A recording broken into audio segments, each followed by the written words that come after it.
It is a war being waged on the Sudanese people. A country under siege. The biggest humanitarian crisis in the world. This is the worst catastrophe in modern history. An offer of help from Canada. We have to do something as a country. Canadians wouldn't forgive us if we didn't do it. But delays leading to disappointment. My patience is thinning, it's really thinning. And far worse. How do you feel that your brother-in-law died while you were waiting? Very sad and heartbreaking. It's very problematic and it's racist. I don't know why this is happening.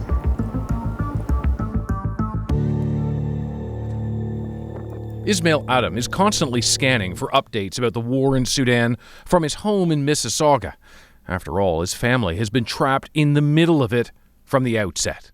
They might die with a bullet, or they might die of diseases, or they might die of famine. Who do you want to bring to Canada? I wanted to bring to Canada my parents and my brother and my sister. They were living in the family home in the capital of Khartoum in April 2023 when vicious fighting broke out between the forces of rival generals. They were forced to leave because it's not safe. Khartoum now, it is a deserted city. In the 20 months since then, the situation has become almost incomprehensibly dire. Tens of thousands have been killed, another 12 million displaced. Many into bare-bones camps in neighboring countries where there are few jobs or schools. Food and medical care scarce, starvation and sexual assault rampant. The humanitarian crisis in Sudan grows daily, with many dying from malnutrition and diseases. Last February, the Canadian government launched the Pathways program to reunite those fleeing war with their relatives in Canada. The number of applicants was capped at 3,250. Ismail applied on the first day. It's not going anywhere since February, up to this day. For me, I have not received anything. He says he can easily afford the financial requirements laid out by the government. But nearly a year later, he's heard nothing. My patience is thinning, it's really thinning. I wonder how you feel being told basically to be patient while the immigration process works its way through, while your family is in danger of dying. It really hurts. While I'm saying to Canada, thank you very much for putting the program together, but if this is humanitarian and compassionate basis, then do what you did for others, for other nations. Get them here as quickly as possible. This is a wonderful night. We get to show a plane load of new Canadians what Canada's all about. So what has Canada done in recent years when it comes to accepting refugees from countries in crisis? Well, nearly 300,000 Ukrainians came to Canada after their country was invaded. More than 100,000 refugees escaping the civil war in Syria were accepted too, including 25,000 in the first 100 days. Another 40,000 refugees fleeing the Taliban in Afghanistan were welcomed. But the total number of refugees accepted from Sudan since the war broke out in 2023 is a comparatively minuscule 2,890. And only 340 have been accepted through the Family Pathway program launched nearly a year ago.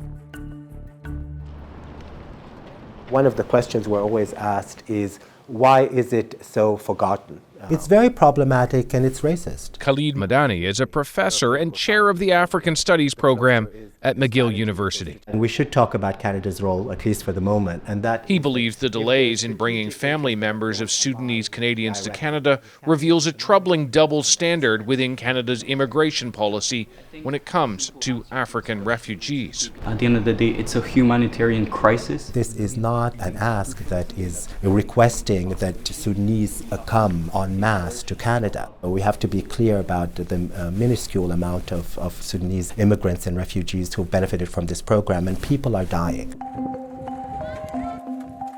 There's clear racial bias against African refugees. We asked Immigration, Refugees and Citizenship Canada for a response to that accusation. In a statement, they said IRCC is committed to a fair and non-discriminatory application of immigration procedures. adding, "We are looking closely at Canada's immigration system to help ensure our programs and policies are fair, equitable, and culturally sensitive." إن شاء الله زوجتك حضرت الحرب في السودان. Nagwa El Mamoun is an immigration consultant in Oakville, Ontario. فلازم we have to perfect the application. She's hosted Zoom meetings for more than 900 people at a time, teaching Sudanese Canadians how to apply to bring their family members from Sudan. I thank Canada for this initiative, but unfortunately, we expected more. You speak to many people in the Sudanese Canadian community. Yes. What do they think about this program? They say most of them, they say it's not fair. What is the difference between the Syrians and the Sudanese? Just in 2 months, all the Syrians came. They can do the same process here. Just evacuate these people immediately. People are dying. What are you scared might happen while you are waiting? They might be die there, or they may be kidnapped, or maybe raped, or anything can happen. She has reason to be afraid. We're calling her Sarah. We've agreed to hide her identity and alter her voice because she fears for the safety of her family in Sudan. You had a brother-in-law who you had applied to bring to Canada. Tell me what's happened with him. He was in detention for a year, and then we find out he get killed there. He died. How do you feel that your brother-in-law died while you were waiting? Very sad and heartbreaking. You know, when you hear these stories, it breaks me, it shatters me, because I feel helpless. We have applicants that died because lack of medication, died because they were killed. They were being detained by the militias and killed in their jails. I don't know why this is happening.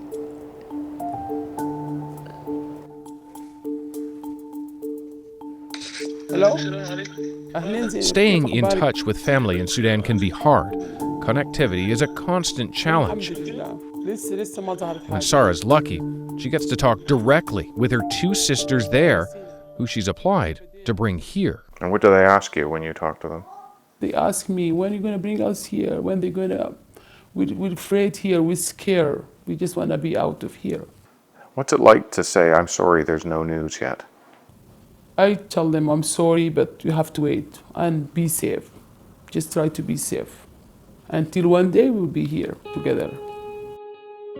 That's what Ismail hopes for too. كيفك أمي تمام؟ That one day he'll be reunited with his family. But he's losing faith that day will ever come.